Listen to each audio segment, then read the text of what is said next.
Halo pemirsa, jangan lupa subscribe YouTube channel official iNews dan nyalakan loncengnya.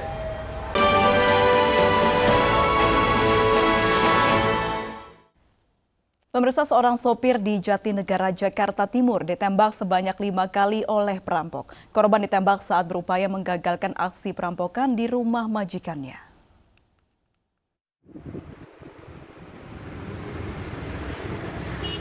Perampokan terjadi pada Minggu pagi di Jalan Gang Mas, Kelurahan Balimester, Kecamatan Jatinegara, Jakarta Timur.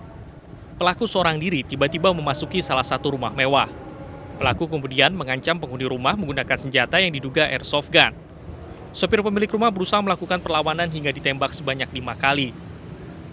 Dalam rekaman kamera pengawas, pelaku diduga meninggalkan sepeda motor miliknya di sekitar lokasi sesaat sebelum beraksi. Saya lagi bicara sama bos, tiba-tiba dia masuk tanpa langsung memperkenalkan diri, kedatangan saya mau merampok. Jadi tolong yang ada di tangan ibu, adik, semua tuh HP masukkan ke tas saya.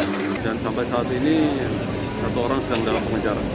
Ya, di TKP sendiri kita menemukan ada satu buah sendal yang diduga digunakan tersangka, topi berwarna coklat, peluru gotri berwarna emas yang diduga juga peluru airsoft gun, dan kendaraan itu Mio, Yamaha Mio.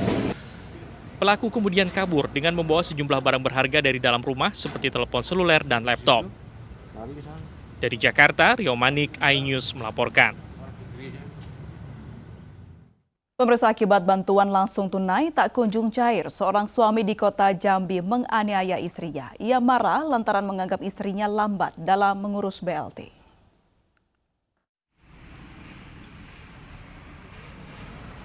Hasan, 47 tahun, diringkus aparat Polsek Lutung, Kota Jambi karena menganiaya istrinya.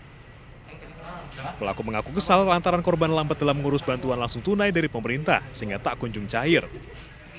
Akibatnya, kini korban dirawat di rumah sakit karena mengalami luka serius. Tersangka menanyakan dana bantuan langsung tunai atau BLT yang belum cair karena belum diurus oleh istrinya.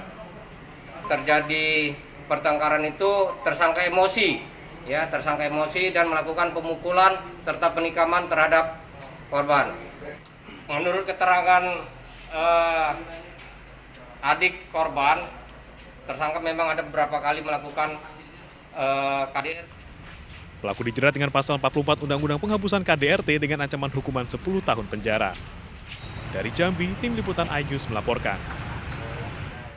Penyelundupan 212 kg sabu-sabu digagalkan petugas BNN. Petugas terpaksa melumpuhkan salah satu tersangka lantaran melawan petugas.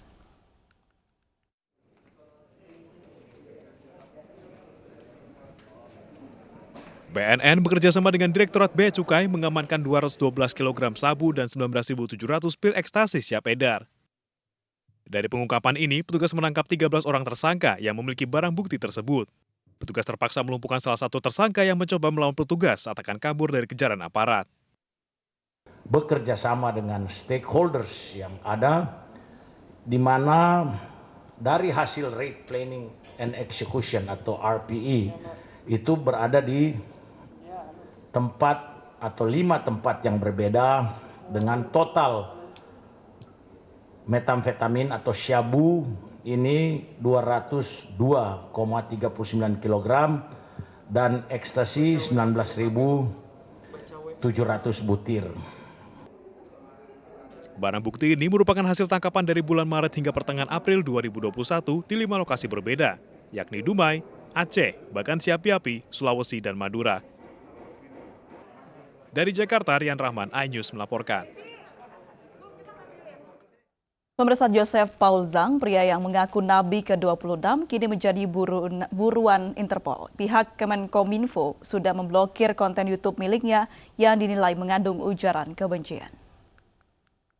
Ya Mbak Ara, lu gue udah bikin videonya, cuman kok nanti dikira saya sombong lagi ya kan. Saya udah bikin videonya tantangan loh, ini sama si Nandar, sama Amil Alkotri, sama Andi Christian. Yang bisa laporin gua ke polisi, gua kasih uang loh. Gua kasih uang. Yang bisa laporin gua ke polisi penistaan agama, nih gua nih Nabi ke-26, Joseph Paul Zhang. Jagat maya dihebohkan dengan pernyataan seorang pria, Joseph Paul Zhang, yang mengaku sebagai Nabi ke-26. Pernyataan tersebut disampaikan melalui forum diskusi video berjudul Puasa Lalim Islam. Selain mengaku sebagai Nabi, Joseph bahkan menantang warganet untuk melaporkannya ke polisi.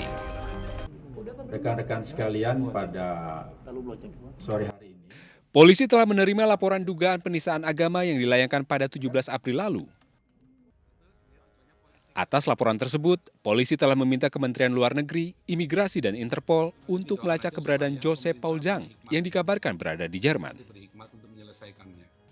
sampai sejauh ini penelusuran dari Polri yang bersangkutan ada di negara Jerman. Bareskrim Polri segera akan mengeluarkan daftar pencarian orang. Yang tentunya daftar pencarian orang ini akan diserahkan ke Interpol. Saat ini, Kominfo telah memblokir konten YouTube Joseph Paul Zhang karena dianggap mengandung ujaran kebencian. Tim Liputan iNews melaporkan. Pemirsa, sejumlah ulama di Jawa Timur melaporkan YouTuber Muhammad KC Murtadin ke polisi dengan tuduhan penghinaan agama. Dalam kontennya, KC mengatakan bahwa kitab kuning menyesatkan. Kitab kuning ini, saudara, karena memang sudah tertulis di Al-Quran, barang siapa yang melenceng dari Al-Quran akan ditemani setan. Banyak orang yang ditemani setan merasa benar, merasa paling benar, paling suci, nah itu adalah ditemani setan. Unggahan video dari YouTuber bernama Muhammad KC Murtadin membuat geram warganet. Ia mengatakan bahwa kitab kuning menyesatkan. KC diketahui kerap mengunggah konten yang kontroversial. Dalam video lain, KC juga pernah meminta masyarakat tidak dibodoh-bodohi untuk berhaji. Para ulama dari beberapa pesantren di Jawa Timur pun mendatangi Mapolda Jawa Timur untuk melaporkan KC dengan tuduhan penghinaan agama. Yang bersangkutan itu mengatakan bahwa kitab kuning penyebab radikalisme. Justru yang sebenarnya terjadi, kitab kuning itu adalah penangkal paham radikal. Karena di semua pesantren-pesantren itu diajarkan Islam rahmatan lil alamin. Konsep tawassut moderat itu lahir dari ulama-ulama pesantren. Selain membuat laporan, para ulama juga telah menyerahkan barang bukti rekaman dari website dan isi ujaran kebencian kepada polisi. Dari Surabaya, Jawa Timur, Rahmat Ilyasan, iNews melaporkan. Mantan Mensos Juliari Batubara didakwa menerima suap 32,4 miliar rupiah dalam kasus dugaan korupsi dana bansos COVID-19. Kami hadirkan informasinya usai jeda berikut ini.